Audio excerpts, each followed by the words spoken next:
Welcome back to the Politics with Paul podcast. I'm your host, Paul Rader. Today, we're going to be talking about voting policy reforms. Voting is, of course, an indelible aspect to the American system of government. However, there is a lot about it that we take for granted. And I'm not just talking about differences in which demographic groups have earned the right to vote over time. Aspects like how and when we vote are sometimes treated as a given these days. But so many of the little things about these aspects of voting that seem so obvious now were not always set in stone.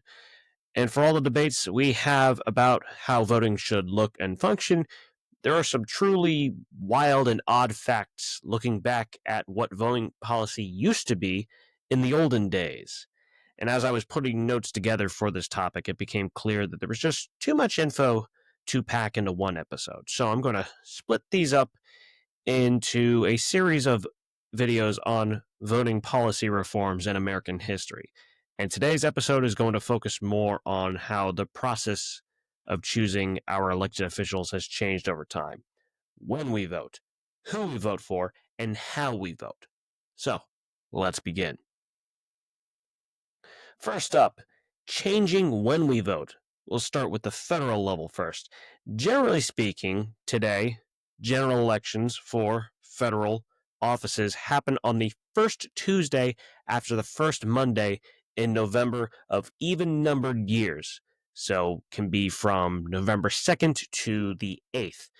Now, voting on these days wasn't always so uniform. In the early days of U.S. elections, states could hold elections at any point within a 34-day period before the first Wednesday in December, for presidential elections at least.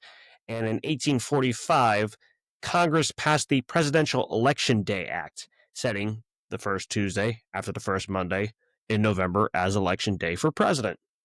At the time it was the most convenient day of the week and time of year for farmers, so they could take the time to travel to a polling place, and it was during harvest season. However, that 1845 federal law did not address U.S. House elections, and it did not address the U.S. Senate at the time because back then U.S. Senate was not directly elected. More on that in a little bit. But for a time, a few states had some regularly scheduled U.S. House elections in odd-numbered years at that point, and they sometimes still had them in like December or October, even around the presidential election time.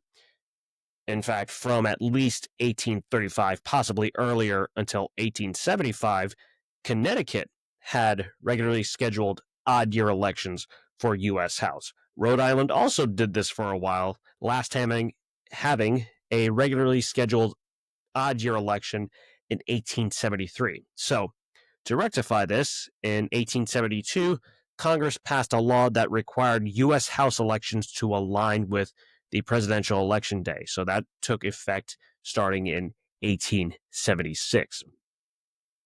And then in 1914, after U.S. senators became directly elected, their election dates were then aligned with those for president and U.S. House.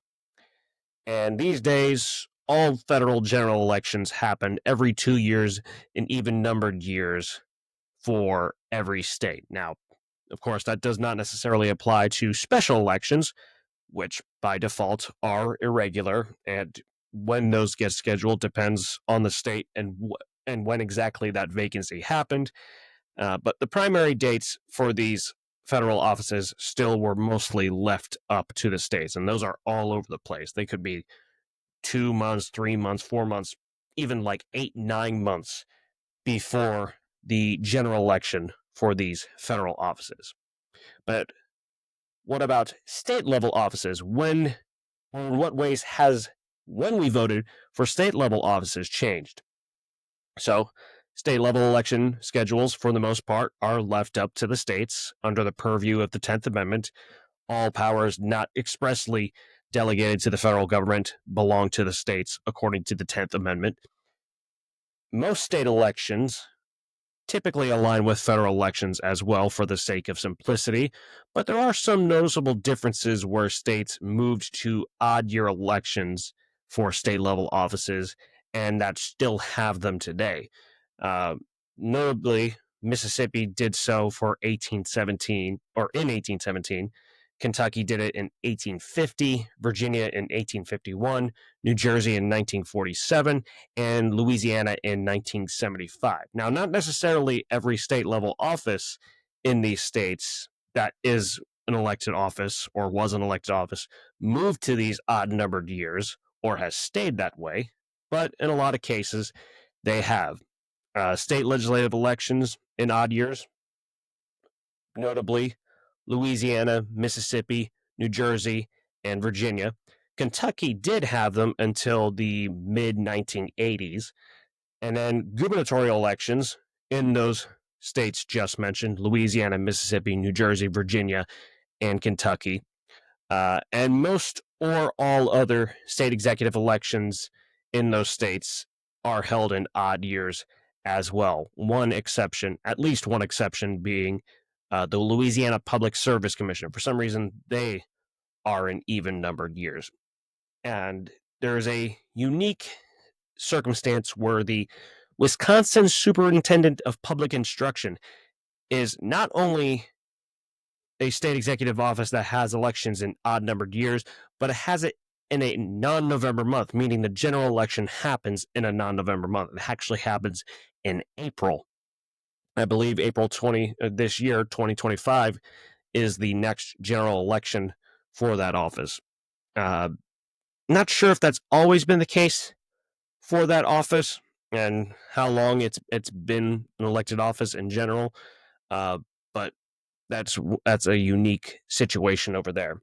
And then for a lot of local general offices, or excuse me, local offices, their general elections are in odd years too. A lot of them, not all of them, but a lot of them. Uh, so things like mayor and city council, and then some of those are even in non-November months too. Tampa, Florida, my state, and Chicago are both notable instances of that. I think they're both. I want to say they're both April. Uh, Now, as for the frequency of state executive elections, that is to say, the term lengths for these offices, that has also changed a lot over time. So that by default or inherently has changed when we vote for those offices too. So today, every governor is elected for every 4 years, except for New Hampshire and Vermont, which still have 2 year terms. And that 2 year term length was a lot more common, but many states changed from this throughout the 20th century. In fact, 25 states that had 2 year terms at some point in the 20th century have since moved to 4 year terms. And there are even a few states that had 1 year terms for governor at some point. Connecticut, Maine, Massachusetts, New Hampshire, Rhode Island, and Vermont. And Rhode Island and Maine changed from 1 year to 2 year terms in 1912 and 1920, respectively. And then they later on became 4 year terms. Uh, and I want to say New Jersey actually had 3 year terms at some point. So very, looking back on it from today's lens, very odd uh, timing of elections in that regard, or in terms of how often those offices were voted on. And other state executive term lengths and election years have changed over time a lot as well, but it's harder to find comprehensive data on those. So things like attorneys general, um, lieutenant governor, if that's a considered a separate office to vote on, because some states have governor and lieutenant governor voted together, similarly to president and vice president. But for some states, lieutenant governor is a separate election. Things like insurance commissioners, if those are voted on, labor commissioners, all sorts of these other state executives. But problem is, there's not really a lot of, if any, comprehensive data on these elections. But undoubtedly, at least some of those have changed over time. Now, moving on to changing who we vote for. And again, we'll start with the federal level first. So at the federal level, we've had two monumental changes in who we vote for: how we choose the vice president, and the fact that we even directly choose U.S. senators. So, vice presidential changes, that came with the 12th Amendment. So, initially, presidential voting did not distinguish between presidential and vice presidential candidates. They were all listed on the same ballot, and it was simply first place vote getter becomes president, second place vote getter becomes vice president. Now, that's by default led to several instances where the president and the vice president were two different parties. Noticeably, in John Adams' only term in office, he won in 1796, and then Thomas Jefferson became the vice president because he was a second place vote getter. And then when Thomas Jefferson defeated John Adams, Aaron Burr became the vice president. Yes, that Aaron Burr. But following the 1800 election, when Jefferson defeated John Adams, the need for change in how these presidential votes were, or how presidential voting was handled, the need for that change was recognized, because that was also the first election where an incumbent was defeated, because Thomas Jefferson defeated incumbent John Adams. And so the 12th Amendment would be ratified in 1804, making the 1804 election the first where the president and vice president were distinct votes, and it paved the way for the presidential, vice presidential tickets that we see today. So, like with 2024, where it was Kamala Harris and Tim Walz on the Democratic ticket, and Donald Trump and J.D. Vance on the Republican ticket. But also, the 12th Amendment set the process for what we call contingent elections for president and vice president. And one of my early, I think it was one of my earliest ones, podcast episodes covered contingent elections and the Electoral College in general. But a contingent election is where no one wins a majority of the Electoral College. So if nobody wins a majority of the Electoral College, for the president, the U.S. House decides from the three presidential candidates that won the most electoral votes. And the U.S. Senate chooses the vice president from the two vice presidential candidates that won the most electoral votes. So for the U.S. House, in choosing president, each state delegation gets a vote for president, which means 50 votes, not 435. It is not every single U.S. House rep. So all of the reps from California would count as one vote. The lone rep from Wyoming counts as one vote. And then whoever wins a majority of the state delegations' votes for president in a contingent election would then win the presidency. And then for Senate, it's just between two candidates. So simple majority of U.S. Senate votes, each U.S. senator counts as a vote. Whoever wins the majority there becomes the vice president. So that was another thing that the 12th Amendment changed in terms of who we vote for president and how we vote for them. And then lastly, on the changing who we vote for federal elections point, we have the direct election of U.S. senators from the 17th Amendment. So originally, U.S. senators were chosen by state legislatures. The basic idea by the Constitution's framers was that the U.S. House would be more a matter of direct democracy because it was directly representative of the people, while the U.S. Senate was indirect democracy and representative of the states. In a sense, that it was kind of like the Electoral College, but within a single state. So for a U.S. Senator, they'd have to win their state legislature's vote. You kind of think of the state legislature as the Electoral College in that instance. But the direct election of U.S. senators was one of many progressive era political reforms at the beginning of the 20th century. So U.S. senators go from indirect election to direct election. The 17th Amendment is ratified in 1913, changing it so that U.S. senators become directly elected. And it was really the only constitutional amendment to substantially change the structure of Congress. Not the only one that affected them, but the only ones to really affect the structure of Congress substantially. Now, as for changes in who we vote for at the state level, there are considerable differences across states in which state executives are voted on. Some states might only elect their governor and lieutenant governor, while other states might elect 8, 9, 10, or even more state executives. And of course, there are some states within that range too. They might have like 4 or 5 state executives that they vote on. And state executives, just to clarify, are ones like governor, lieutenant governor, attorney general, public service commission, insurance commissioner, labor commissioner, natural resources commissioner, those kinds of offices. Examples of states that only vote on their governor or lieutenant governor: Alaska and New Jersey.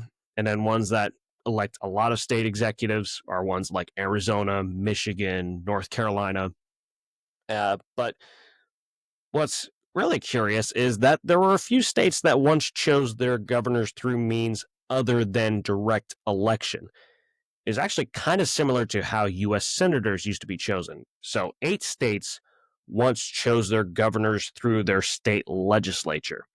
Delaware did it until 1792, Georgia until 1825, North Carolina 1836, Maryland 1838, New Jersey 1844, Louisiana 1845, Virginia 1851, and South Carolina in 1865. And in 1792 and 1796 in Kentucky, a specially elected body of electors chose the governor.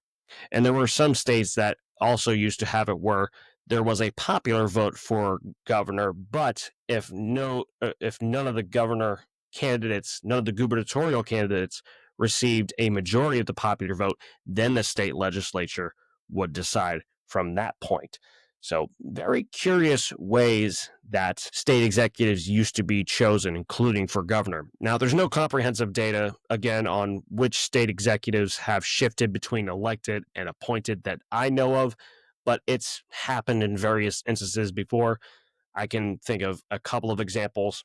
In Florida, my home state, Secretary of State and Commissioner of Education were elected until after the 2002 election. And now they still exist, but they are appointed positions now. And other states will have had similar changes as well. And another change in that regard is there have been different state executives that have been created over time, sort of like how in the presidential cabinet there have been the 15 departments we have.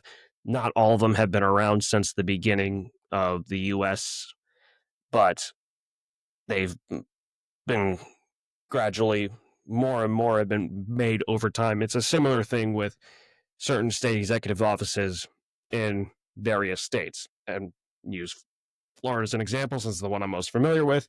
The chief financial officer came from a merger of the treasurer and comptroller offices, those state executives. So you may see similar cases in other states where changed not just from appointed to elected or elected to appointed, but brand new state executive offices have been created at some point. And just like with state executives, it's hard to find comprehensive data on when exactly certain states started electing state level judges, because for some states, they elect their state Supreme Court and intermediate appellate court judges through partisan or nonpartisan elections. But it makes sense to assume that there's been some change in that regard as well. So, who exactly moved toward partisan or nonpartisan elections and who moved away from them is incredibly difficult to pin down. That would take a lot more research to figure out, if that information is even available. Now, how about changing how we vote?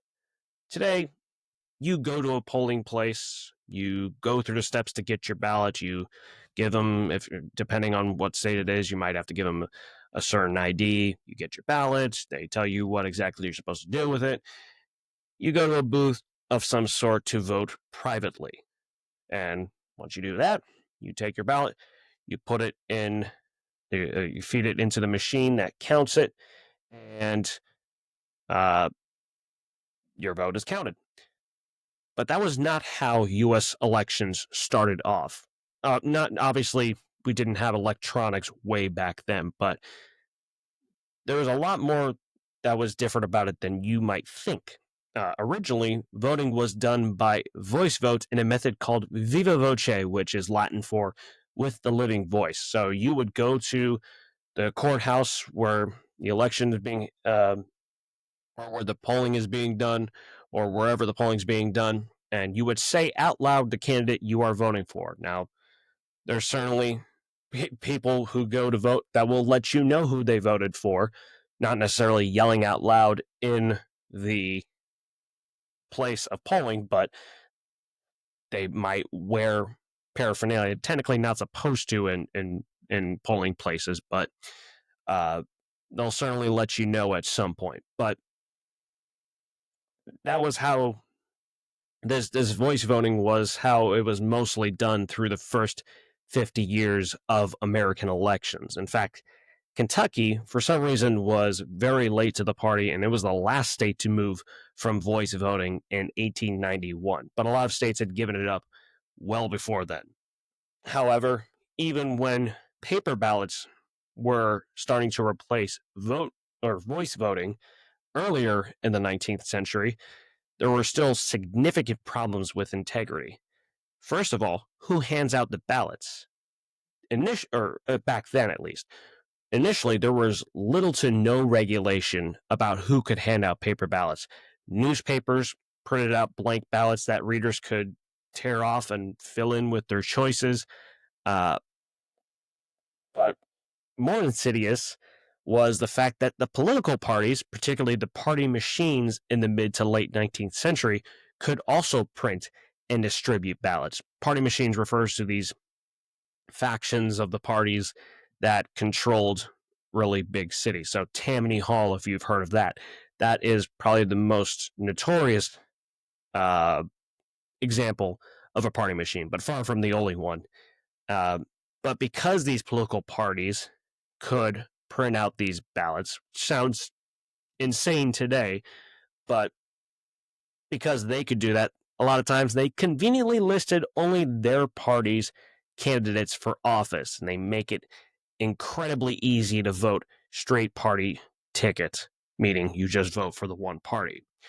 And one way that these political machines consolidated power is they often targeted new immigrants by promising them housing, jobs, all this good stuff, as long as these immigrants pledged loyalty. You remember back then, immigrants were of basically all stripes were treated with at best suspicion, if not outright disdain. But some of these party machines figured out a way to try to bring them into their fold. But, hey, welcome to America. You want some food, you want housing, you want a job. All I ask from you is that you consistently vote for my party. And so, with the way that a lot of immigrants were treated by other people, it was very easy to bring them into the fold of the party, and boom, you have loyal supporters, and you consolidate your power as a political machine or as a party boss like Boss Tweed of Tammany Hall. So, obviously, this causes a lot of problems for election integrity, and so enter the secret ballot. And sometimes this is called the Australian ballot because that was the country that made the first standardized government printed paper ballot in 1858.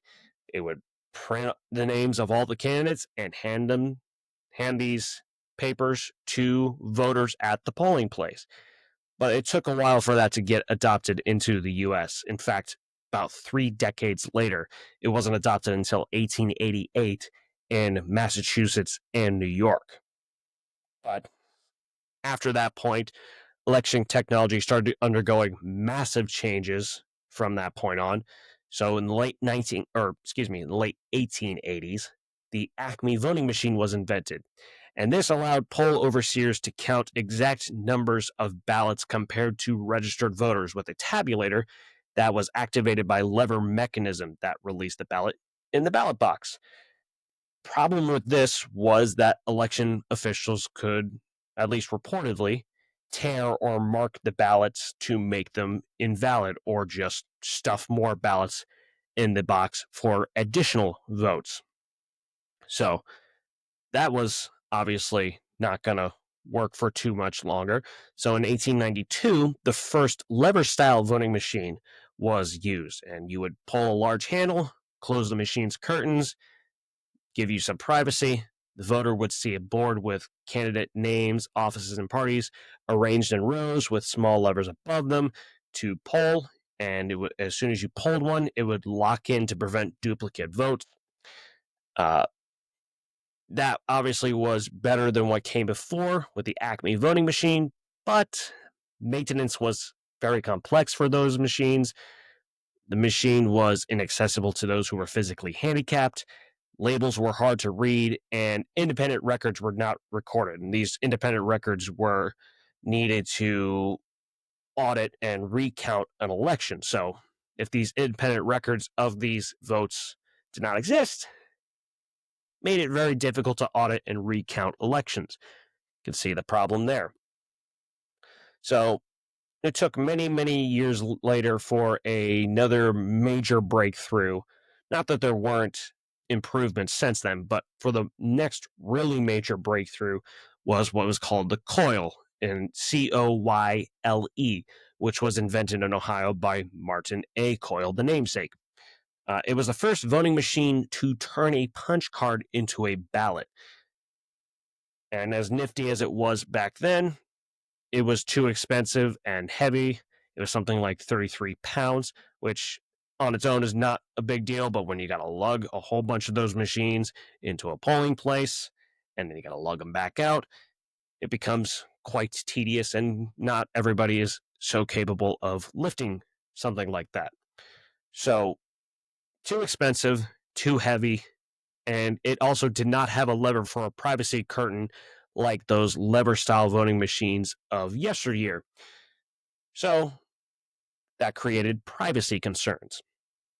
Well, not too long after the coil was invented, Joseph P. Harris in 1965 develops the Votomatic punch card system. So, a punch card ballot with candidates' names printed on pages of the ballot holder rather than a single card, and much cheaper and lighter than the coil. So, that became a lot more popular. But this would become the center of controversy in the 2000 presidential election. If you've ever heard the term of a hanging chad, uh, so in the 2000 presidential election in Florida, there was some visual confusion around voter intent because of where exactly they hole punched their cards. Were they voting for Al Gore, or were they voting for George Bush, or were they voting for third party candidate Pat Buchanan? And so that caused a lot of court fighting and debates in the greater political culture about these hole punch or these punch card systems. And so these hanging chads in Florida, because of all this ambiguity about where the hole was punched and thus which candidates were being picked by voters, this led to significant reform. In 2002, the Help America Vote Act is passed, and it sets minimum election administration standards for states. And standards included replacing these punch card systems with newer machines like optical scanners and things called direct recordings electronic systems, or DREs for short. DREs are less common, but they're still around. I want to say, I was reading from, I think it was the Council of State Governments, was saying 16 states still use those. But optical scanners are likely what you have seen lately when going to go vote. You just fill in the bubble next to your chosen candidate on this long ballot sheet, and you feed it into the machine, and it sucks it up and says your vote is counted, and it reads who exactly you voted for. So, for all the debates about election integrity today, it's not nearly as much of an issue as it used to be. And obviously, not to say that the debates today aren't important, but you look at the 20th century and especially the 19th century, there were all sorts of issues with privacy, with fairness, with integrity. Party and government officials had plenty of opportunity to rig votes, especially with these party machines and these party bosses, in particular with handing out non standardized ballots. Remember, the parties themselves were at one point able to hand ballots with just their party candidates' names to people in general, but also immigrants who didn't know anybody, who were trying to make a better life for themselves in America. And these party bosses manipulated them into becoming loyal party members. And so these party machines consolidated their power. Obviously, that causes a lot of issues for integrity and fairness in elections. And it's certainly not perfect today, but we have made significant strides over 235 plus years with when we vote, largely standardizing those dates, uh, changing who we vote now, changing who, or in terms of who we get to vote for. That's that's something I'm actually going to cover in a later episode here. Basically, general debates about which elected or which officials that represent us, which of them should be elected versus which ones should be appointed. Um, so I want to cover some of those debates more in a later episode, but just to demonstrate how much of what we take for granted today uh, was once not so obviously was not considered obvious, not considered, you know, what you would think is obvious today was not necessarily considered obvious then. It took a lot of trial and error over time to come up with these reforms to voting policy. So, fascinating stuff, and thankfully we've come a long way since then. But anyways, that is going to do it for today's episode. As always, thank you so much for listening. I've got my Facebook, Paul Rader, author and speaker. My LinkedIn, you can follow Matchmaker FM profile if you want to be a guest on this podcast or you want me as a guest on your podcast. My short educational email course, free educational email course about some of the mistakes we make when trying to depolarize politics, why we make those mistakes, and how we can correct those mistakes. My book, Why Independents Rarely Win Elections and How They Could Become More Competitive, available on Amazon in ebook and paperback format.